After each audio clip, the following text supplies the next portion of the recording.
And good evening, everyone. Welcome to the live chat. We are live on YouTube, Twitter, and of course in the premium section, where we'll talk about a variety of different weather good evening, impacts. everyone. Welcome to the live chat. Let me fix that. There's always a glitch somewhere. There we go. Okay, good. So you can see me. Everything is live. So it certainly has been stormy the past few days, and definitely been keeping us on our toes. I figure first we start off tonight with the water vapor satellite picture, which I'll show right here. And you can see we have yet another upper level low that we are going to be keeping an eye on as it slowly moves towards our region. Now, here's the good news. The upper level low and upper level trough is sitting right over our region. In fact, you can see that really nicely here in the wind profile. So this trough here, this trough axis here, what that does is that it limits the potential for showers and thunderstorms, at least for the next 48 hours. So at the very least, we won't be dealing with severe weather over the next couple of days, as a lot of that focus is more towards New England. Unfortunately, it will be transporting smoke back into the region. Yes, the Canadians still have not put out their forest fire, and so as a result, we are going to be dealing with some smoke moving into the region. And the forecast for the next 2 days, today, right now, we have moderate. As we move towards tomorrow, we're going to be moving into unhealthy, especially for those who have sensitive conditions like asthma and whatnot. Now, here's the good news, and let me see if I can pull this up. Here it is. This is not going to be as bad as the last event. Okay, I want to make that very clear. Last time when this smoke moved through, we're up into this level right here. 5, 6, 7, 800, at times pushing all the way up to 1,500. We're going to be nowhere near that concentration. So we're not going to see the orange smoke coming in or anything of that nature.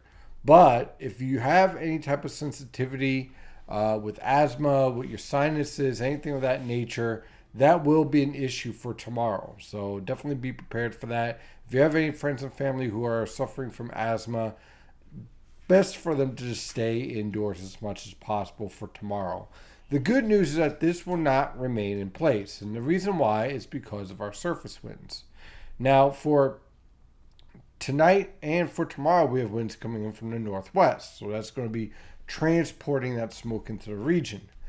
The good news is that the winds are going to start to veer, or should I say, back towards the southeast and south. That's going to be reversing that influence at the lowest levels. You'll still have some haze at the mid and upper levels, but we won't be impacted by that as much. And so what we'll see with this more southeasterly wind by the time we get to Friday is a significant improvement in our air quality, and you'll see a reduction in the haze. So really it's for basically now through tomorrow afternoon. Once we get to tomorrow night, the winds will start to come out of the southwest, and that will start to shift our influence from the smoke of those forest fires away from our neck of the woods. So that's certainly some good news in that respect. But this southeasterly wind also brings about something else. Plenty of moisture. When we take a look at our precipitable water values, here we are. By the time we get to this weekend, notice we start to see a pretty significant jump, especially by Sunday.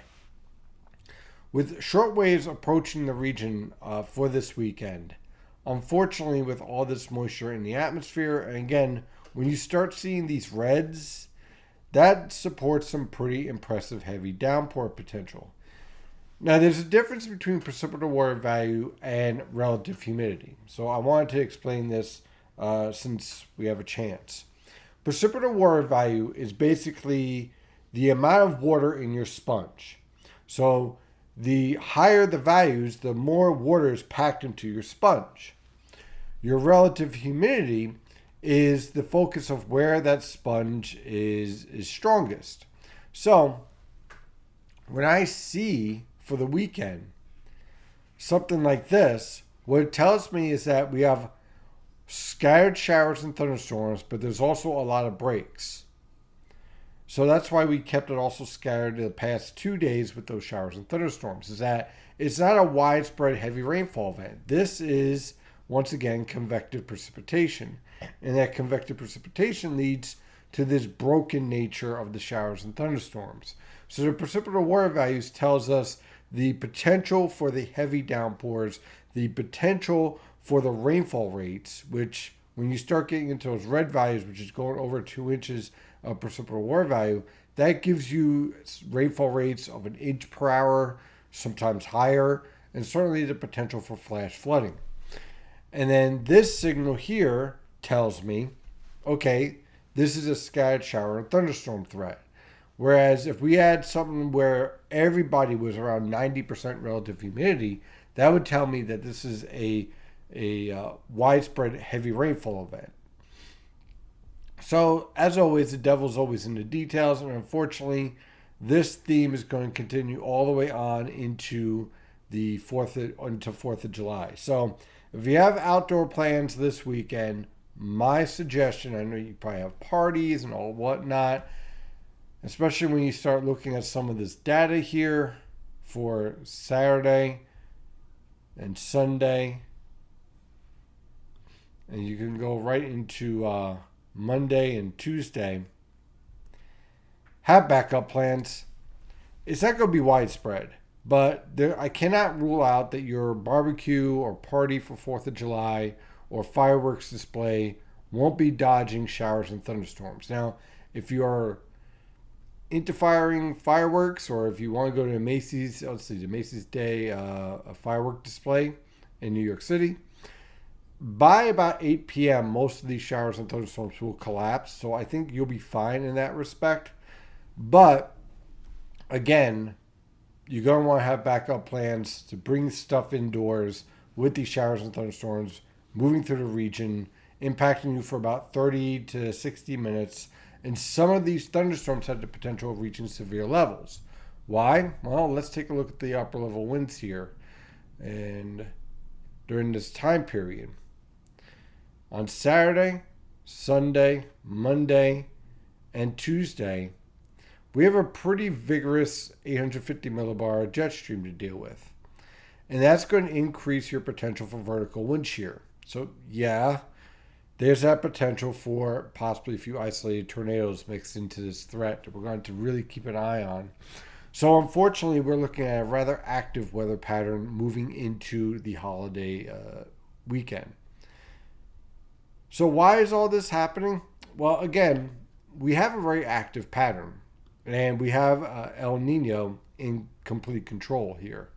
And what I have been watching, and I've been talking about this with the premium members for the past couple of days, to start the process of developing a winter forecast. Yes, it's that time of year where we have to start collecting the data. We're nowhere near a conclusion, but we have to start collecting the data to get an idea of what we have looking forward to. And what I'm noticing here, very interesting, a lot of convection focusing in this area. The Pacific, Eastern Pacific, has not been very active.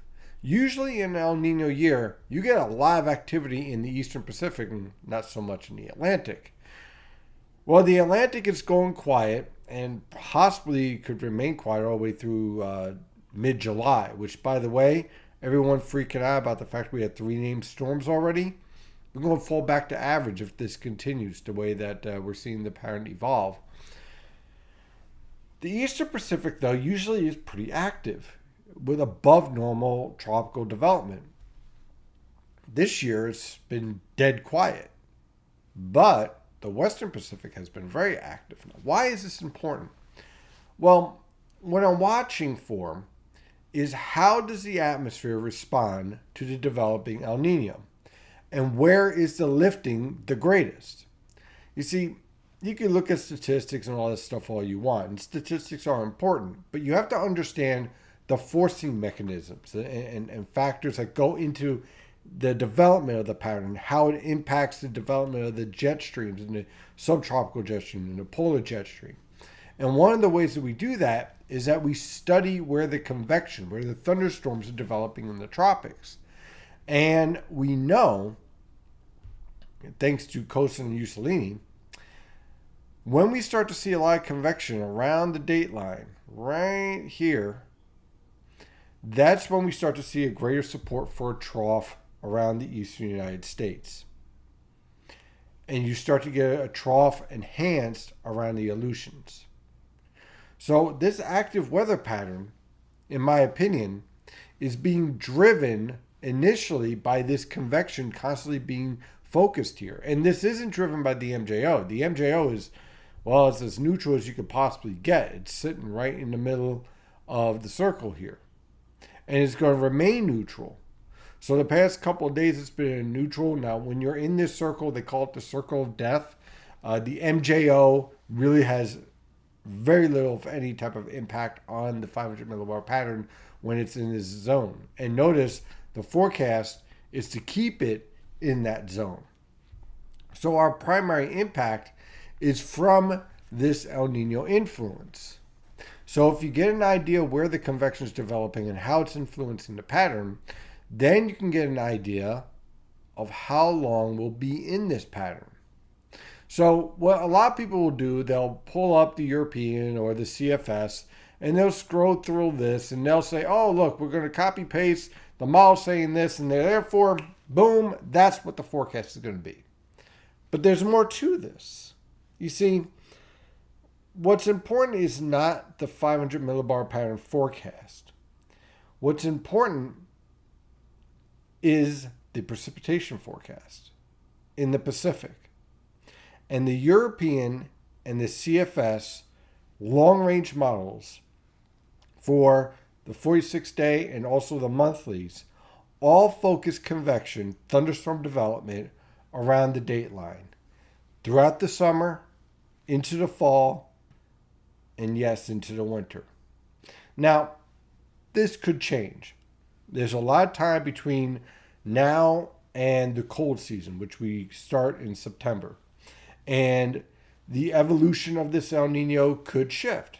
And we could see different parameters that we didn't even consider. That's why you don't jump the gun and issue a winter forecast in August or July, but you wait till October to kind of flesh out all of the little tricks and unusual components.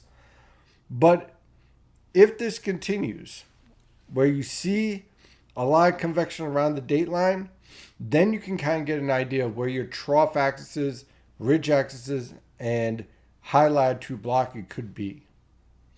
And then when you take into account that we're likely seeing a moderate to strong El Nino, then you could take that climatology and roll it forward. So,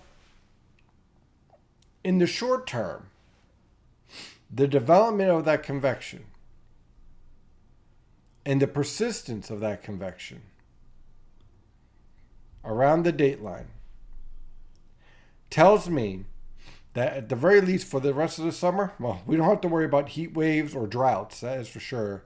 I'm concerned about above normal precipitation, and I'm very, very concerned about an evolution that I'm not saying it will happen, but the potential is there. Where we really have to keep an eye on an upper level low around the Tennessee River Valley and any type of tropical development around the Bahamas. Because this type of pattern, this type of signal will draw in tropical moisture up the coast and at the very least enhances the potential for significant flooding for the region. So I'm telling you that now so that you're prepared. Hopefully the troughs continue to march quickly off the coast and our trough axis sets up along the coast whenever we get tropical development, and we never have to worry about that. But this type of pattern, and you already see it, whenever you get a trough axis setting up to the west of us, that's when we're going to be entering our wet weather pattern. And we're seeing that a lot in July in a variety of models, and we're seeing a lot of that for hinting at it for August as well. And you get one upper level low sitting here and a low pressure system around the Bahamas. It could suck that right up the coast and right towards the mid-Atlantic. Now, I'm not forecasting a hurricane impact, but we don't need a hurricane impact to have a major impact on our region.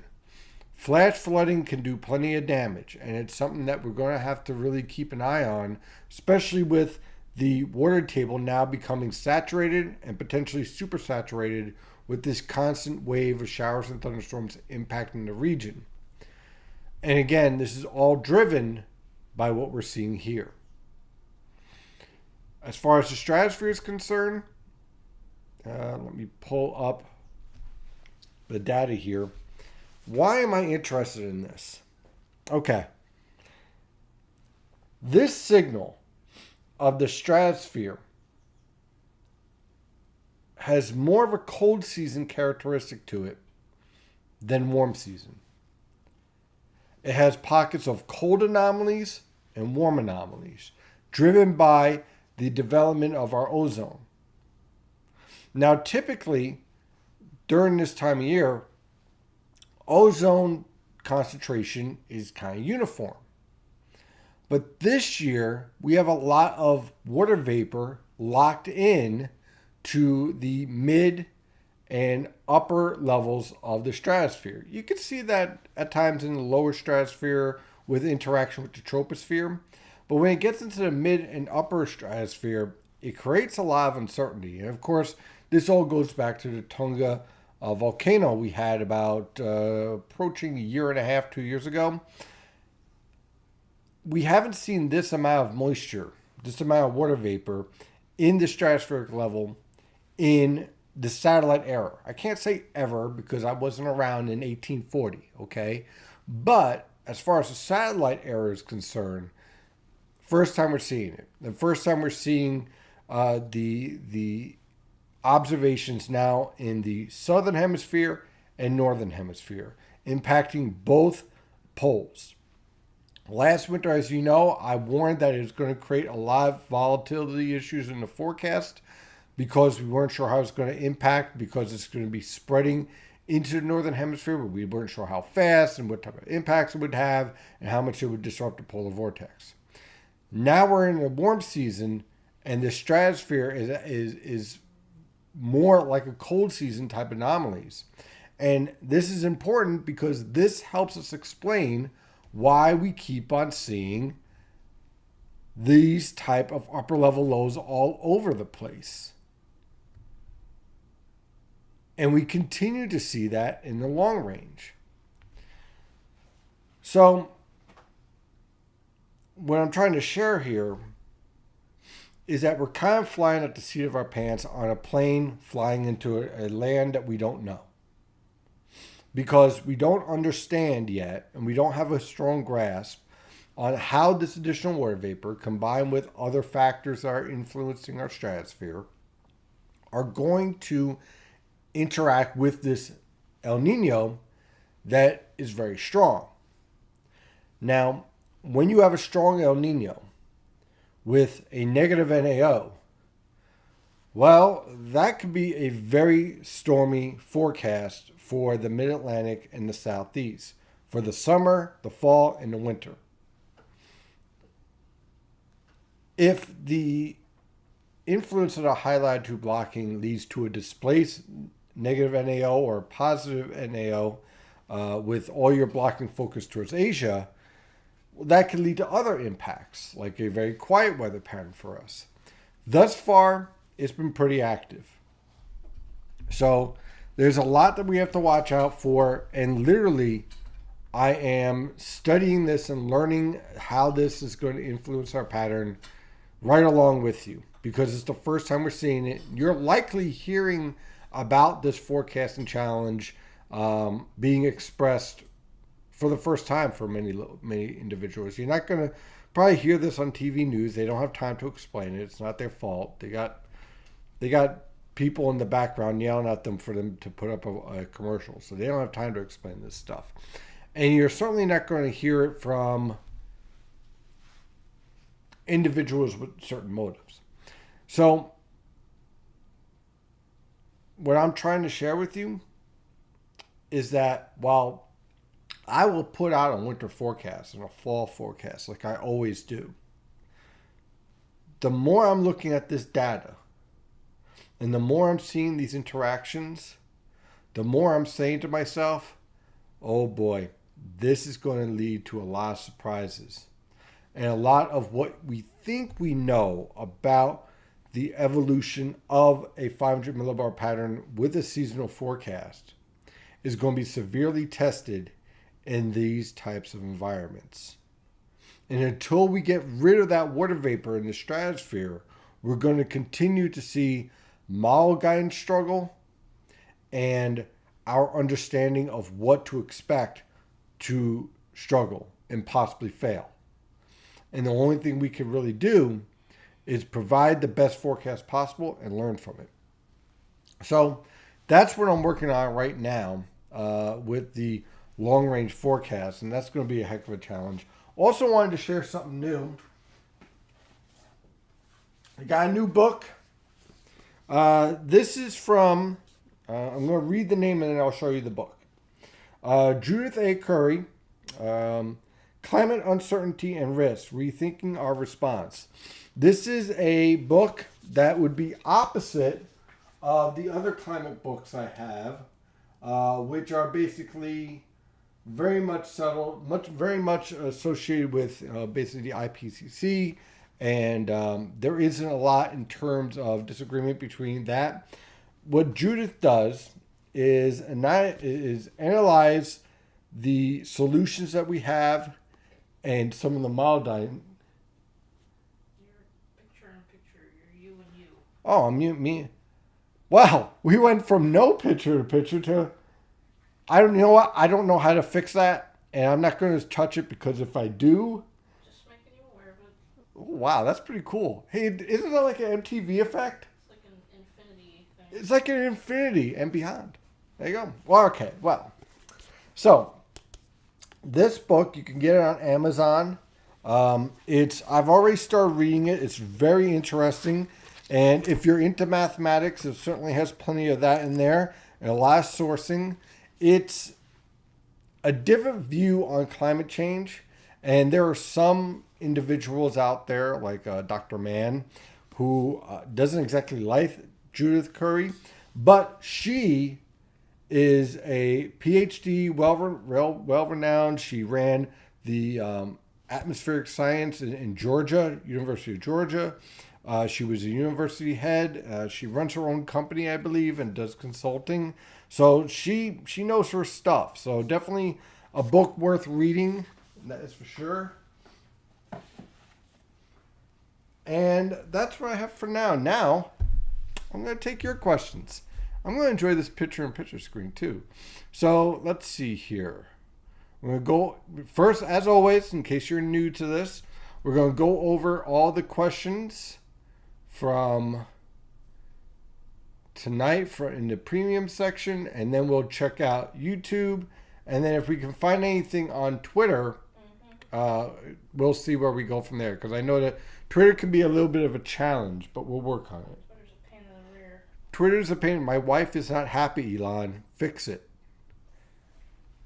All right, now, let's see here. Card suggested we have enough rain. Now, look, be fair. Everyone was begging for rain. I warned you, don't do it. And then, oh, hold it. Breaking news.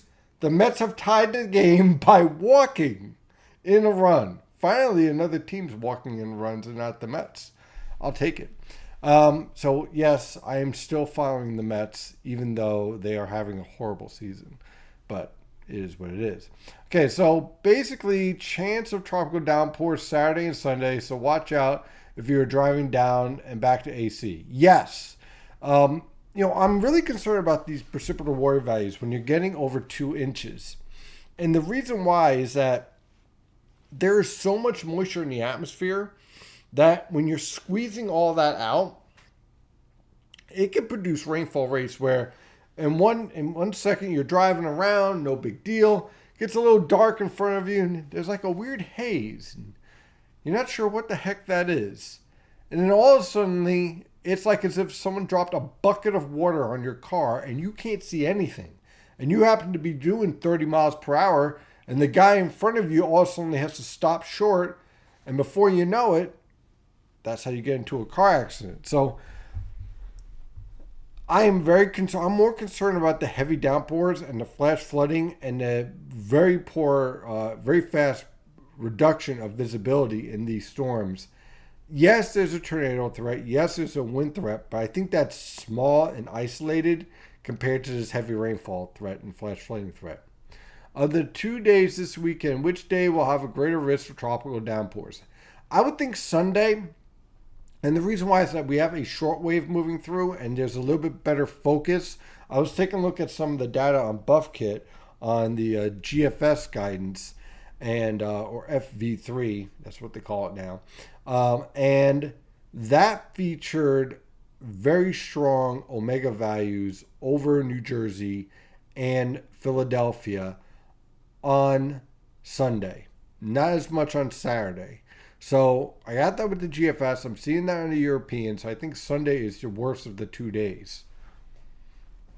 Looking at 250 millibar level on Earth New School, there is a lot of amplification, but no real long jet streak air hose except over Africa and Asia. Even then, that is weaker than the Pacific jet. All right, let's take a look at this.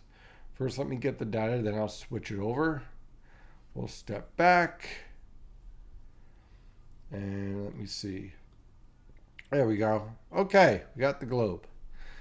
So when we look at this jet, first let's go back to what we were talking about with the convection, right? And notice what we have here. With all of this tropical convection developing, look at the influence that it's having on these troughs.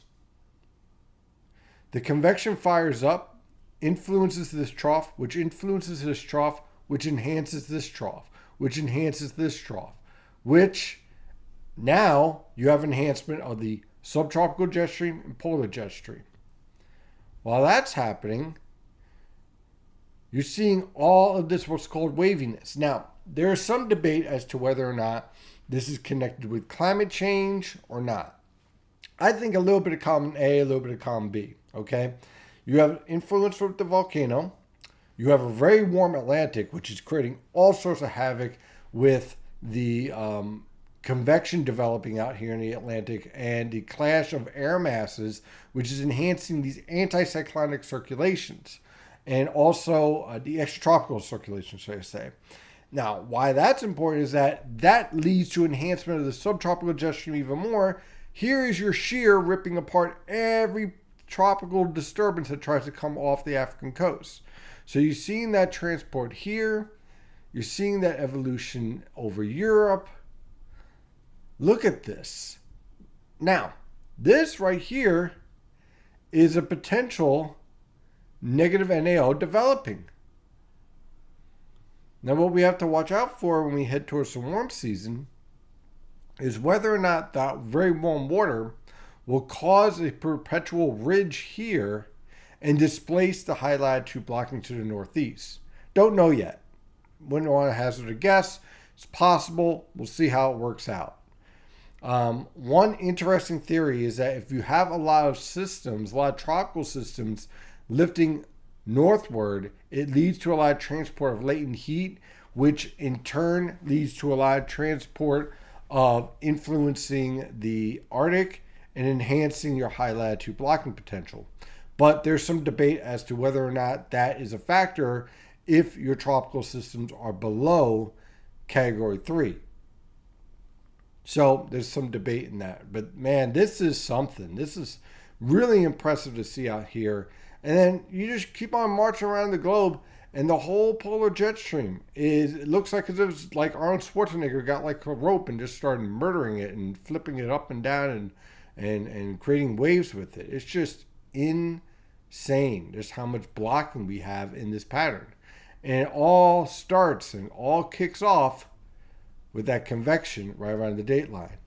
If this was an example of how a butterfly flaps its wings and you get some impressive weather down the line, I don't know what is. It's a perfect example of chaos theory. It's a perfect example of how everything is connected. So, lots of shear in the Eastern Pacific as well. Yes, we can see that right there. In fact, hold on, let me bring this back. See, right here, there's your shear. And this again, this is our very strong subtropical jet stream.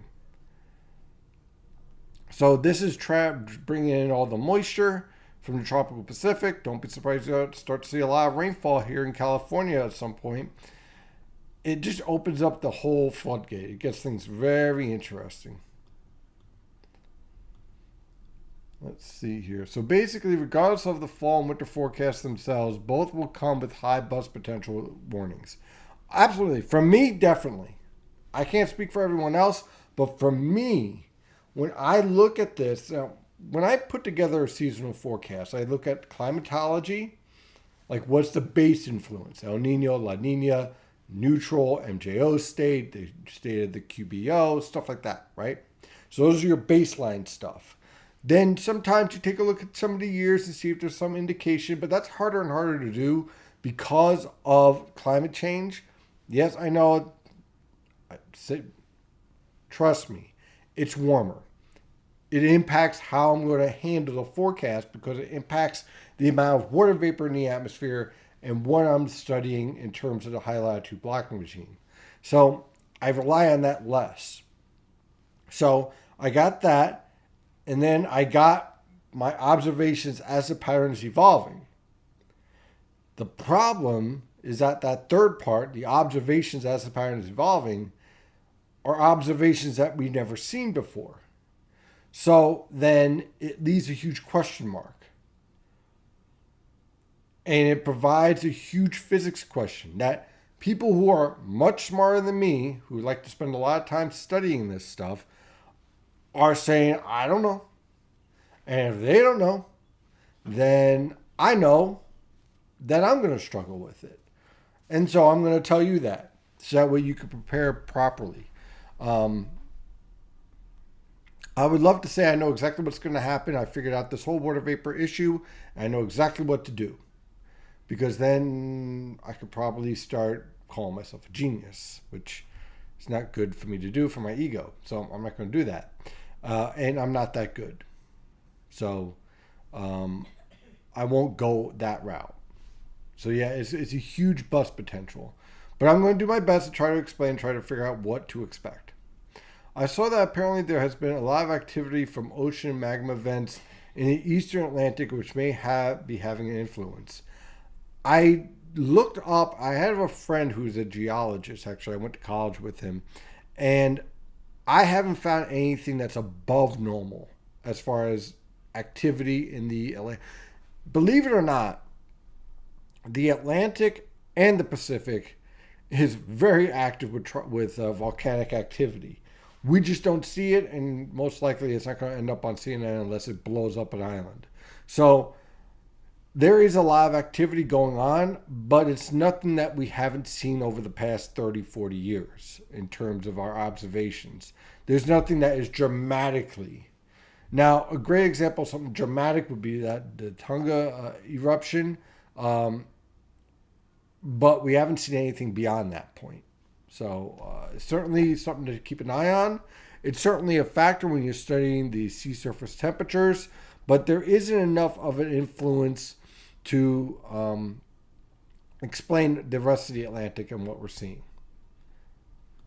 So, wow, holy smokes, is YouTube active? Yeah. All right. Well, let's see here. FYI, yes, I know about Pluto TV. It's the first thing I sent to my wife. I'm like, guess what we're going to do? I'm very excited about what... Yes, we have other TVs. Yes, well, we have multiple options of viewing. I got the various screens in my office, which, you know, when I'm forecasting, I sometimes put a Godzilla movie on while I'm forecasting. But this is going to be unique in that the channel is going to actually feature the 90s Godzilla movies. Now, some of you guys may not know this, but there were a ton of Godzilla movies that were put out in the 90s that really didn't get to America. Like Godzilla versus Biollante. That's like a plant monster. You gotta watch that. Godzilla versus Space Godzilla. Godzilla versus Destroyer. It's great. So you guys definitely Godzilla versus King Ghidorah. You'll love that. It involves an android and time travel. On and on. Yeah, pretty much. I got all of them already in Japanese, but this is going to be great. I wonder if they're going to be in English or in Japanese. Probably in English.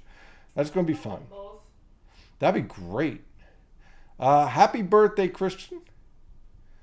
Do you have any idea what impact to the weather in our area from the wildfire smoke we are getting from Canada? Yep, we covered that. The worst conditions are going to be tonight through tomorrow. Again, if you have any type of asthma conditions, stay indoors. If you don't, I mean, it's not going to be as bad as what we saw last time.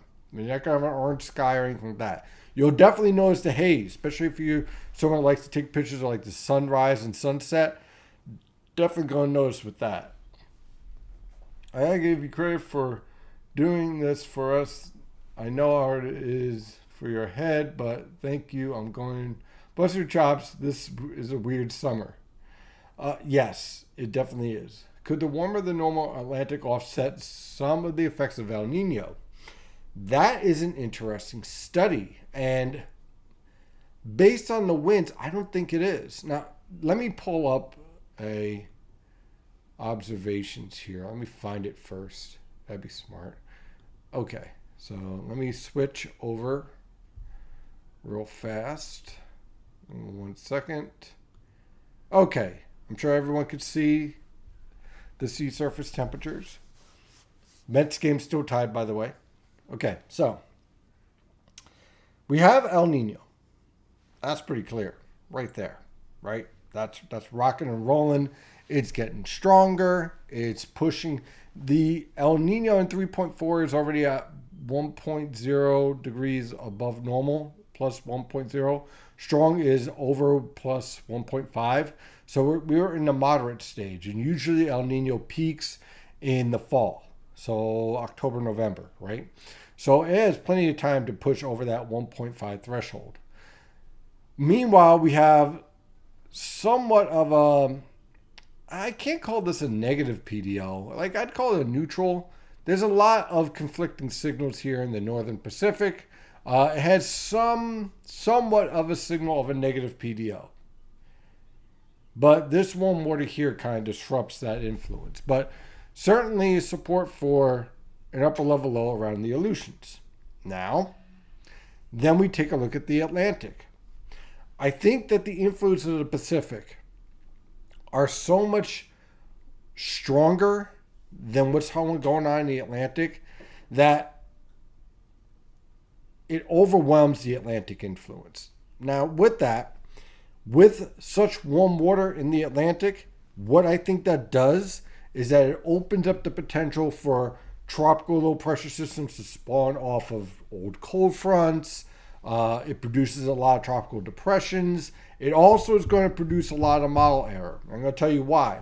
The GFS, most likely the GFS, but sometimes the European, is going to produce anomalously strong tropical low pressure systems.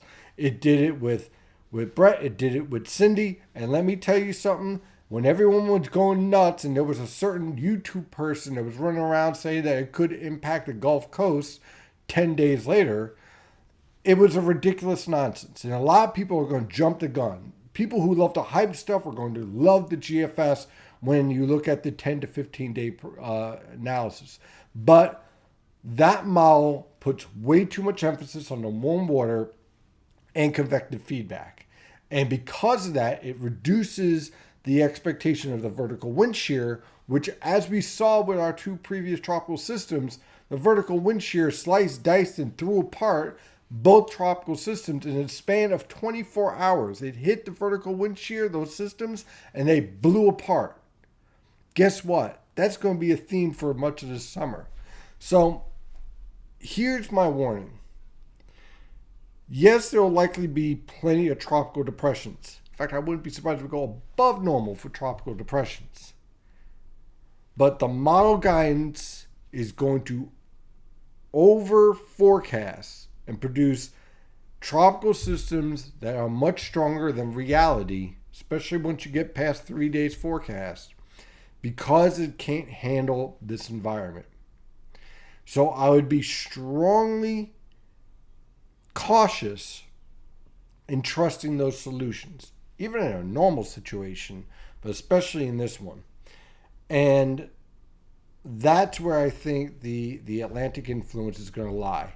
It's going to support a lot of development for weak tropical lows and subtropical lows, but the vertical wind shear and the dry air that is driven by El Nino is going to limit the strengthening potential and the duration of the existence of these systems. So that's what I think. But we'll see if that works. But I wouldn't be posting GFS solutions 10 days out either. Thunderstorms that happened the last 2 days, is that going to happen come July? The pattern we've seen the past 2 days, well, basically get used to it. We're going to see plenty more of that. And you could continue that all the way into August. You know what's going to change? Here's what's going to has to change. I need to get rid of that. I need to get rid of this convection. The longer we have this convection in place, the longer we're going to have that active weather pattern.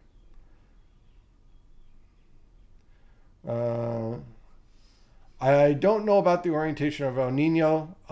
Premium members, definitely, I've been talking about that with some details on some preliminary thoughts, but I'll go on more of that when I get better data.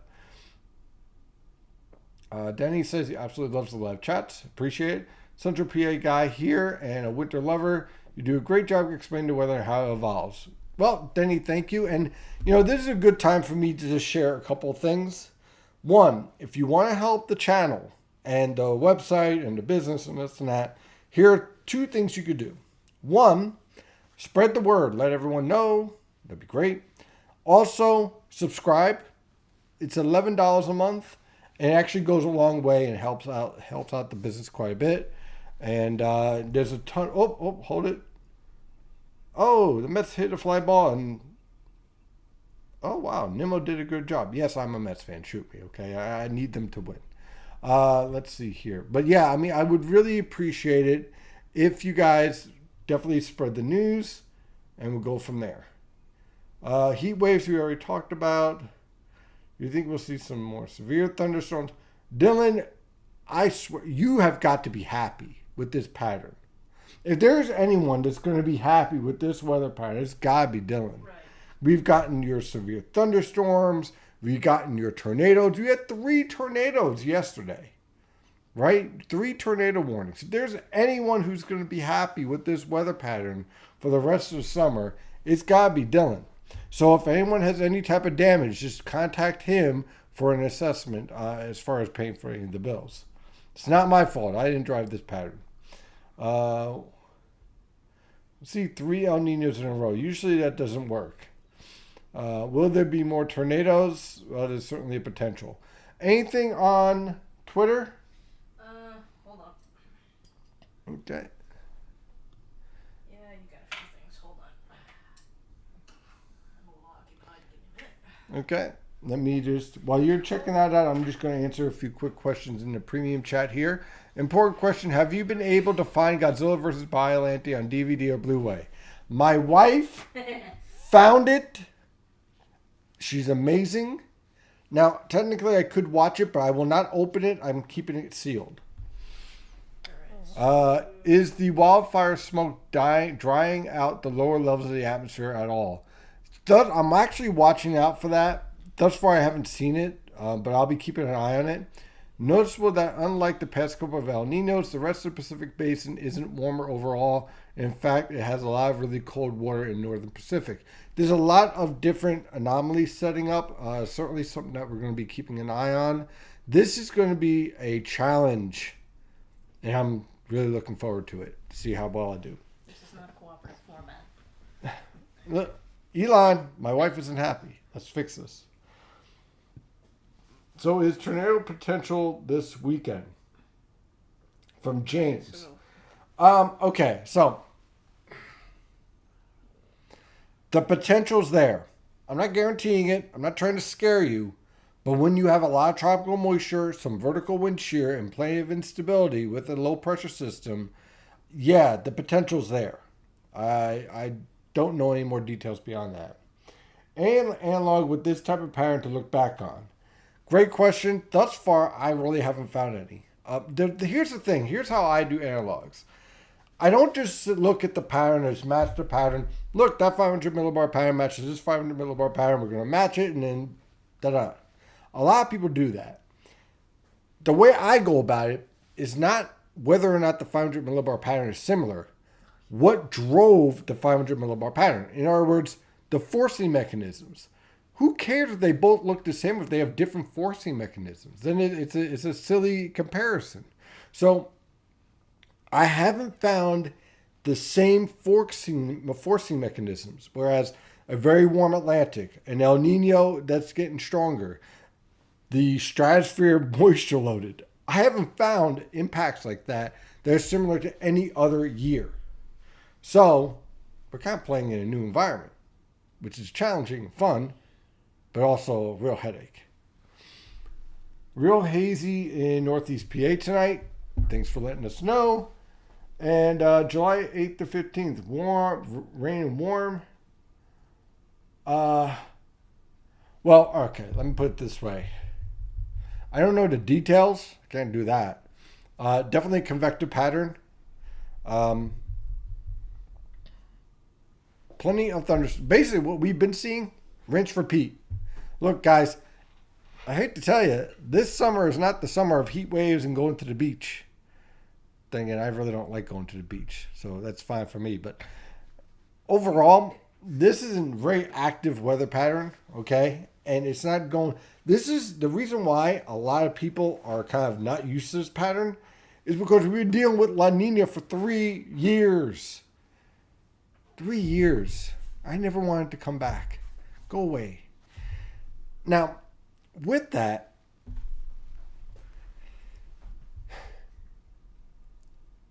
I would love to go on and say that my confidence is through the roof in these long-range forecasts. But it's not. And it's a challenge as an operational meteorologist. That's what basically I do, operational meteorology. It's a challenge in that as an operational meteorologist on the internet, I have to go beyond with just saying, here's the forecast, have a good day. You have to explain why you're doing what you're doing. And that means you have to dive into climate and you have to dive into dynamic meteorology and you have to explain mesoscale meteorology. You have to know all of it. And in order to do this right, you have to open yourself up to different thoughts and different ideas on how the pattern works, how the atmosphere works. And you have to be willing to put yourself outside the box and be willing to be wrong. And a lot of people aren't willing to be wrong. And if you're not willing to be wrong, you'll never be right. Because all you'll ever do is chase the models. And you could tell by the frame of mind of that thinking by when someone says, well, the models changed. Models are only as good as the data it gets. So the models didn't change. The data that went into it did.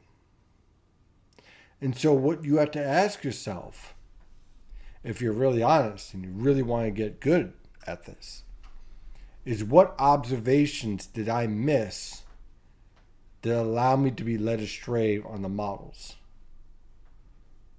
That's the question. And that's the challenge of trying to find that one nugget of observations that makes the difference in the forecast for the next couple of hours, the next 48 hours, the next couple of days, weeks, and months. What is that nugget? And it's different every day. That is the challenge. So that's also why when you take a look at your app, the forecast changes every hour. Because every hour you get new observations and the models try to digest that. Oh wow, it's 8:50 already. It's 8:50 and the Mets aren't losing yet. Keyword there, yet. We'll see how that goes. Wow, and we are really busy on Yep, Christian, we know it's your birthday. Happy birthday. Hope you're enjoying yourself. Hope you're having plenty of cake. Will the higher precipitation keep it cooler?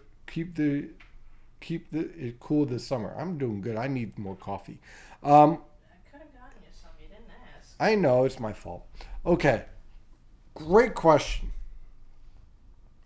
Above normal rainfall keeps high temperatures in the summer low, but the above normal moisture keeps the low temperatures warm. So the question is, if your base temperature at your low temperature is 75 or 70, and you warm up 10 degrees, you warm up to normal, but your low temperature is above normal. So then you average out the month as above normal. But you're going to say to yourself, gee, we never broke 90. How could we be above normal? And it's all because of your low temperature. And by the way, it's also going to feel like a sauna out there because of all the moisture. Let's see here. For a few days, it's been muggy at night. It's comfortable now. It's humid, so we're getting a lot of questions. And wouldn't you know it, the Mets are losing now. See, I jinxed it. That's my fault. How's the fireworks forecast for July 4th? The afternoon's definitely going to be soon. No one's going to do. Okay, at night, any thunderstorms that develop should die down. There might be a bit of a low cloud bank, though, that could be an issue. But that's going to be something I'm going to have to forecast that day. There will definitely be a thunderstorm threat in the afternoon, so that could lead to lingering debris. So, again, not the best conditions, but not a washout. Okay? That'd be the best way I could describe it. Let's see, what times usually the fireworks displays are like 9 o'clock, right? Somewhere around there, I think. Yeah, so by 9 o'clock you should be fine. So we got that going for you. Any more questions on Twitter? Comments, no questions. Lots of comments. Comments are good. You know, I definitely appreciate everyone joining these live chats. It's going to be crazy when we get to the winter. That's going to be fun. You know, the winter discussions, I just got a feeling it's going to be very interesting. You know, a lot of challenging forecasts, I think, are on the way, especially with a more active subtropical jet stream. Some popped up on YouTube. Could there be a few cool weeks in the summer where the humidity also decreases? Anytime you get a trough, okay, so anytime that we have, let me see, yeah, this works. Okay, so let me pull this up real fast, see if I can zoom in. Okay, yeah, that'll work. Okay, so anytime that we get a trough, setting up a trough axis out here like this, that introduces the potential for drier air and cooler weather with an air mass coming in from Canada. Anytime you get a trough axis set up here, that's going to pull moisture up from the Gulf Coast to this region. The bad news is that based on the latest model guidance I have and the observations I have, we'll see this trough alignment more towards the Ohio River Valley and Tennessee River Valley than towards the Canadian Maritimes. And oh, by the way, every time we get a trough around the Canadian Maritimes, here comes that smoke influence as well. So, damned if you do, damned if you don't, basically. And I think that is pretty much it for tonight. We definitely had a lot of great questions. YouTube. Oh my God, look at this. Will there be widespread rainfall? 2012 was not driven just by the pattern, but also tropical influences, so I don't know. Over the long holiday weekend, is there a good day for a barbecue? Ugh.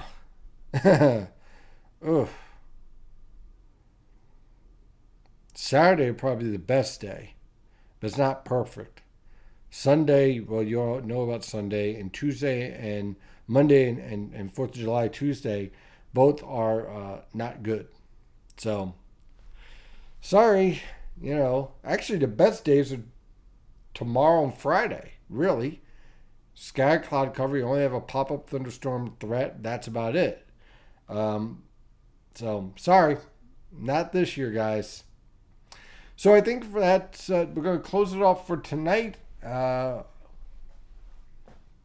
Thank you again for joining us. I really appreciate it. I really appreciate all the great questions. We'll continue to keep an eye on the evolving weather pattern. There's a lot of interesting things that are starting to evolve in this weather pattern that are going to keep us on our toes. And we're going to be learning a lot together and seeing how this pattern all shapes up. So I hope everyone has an outstanding 4th of July. Stay safe. Don't do anything crazy. And as always, stay safe out there.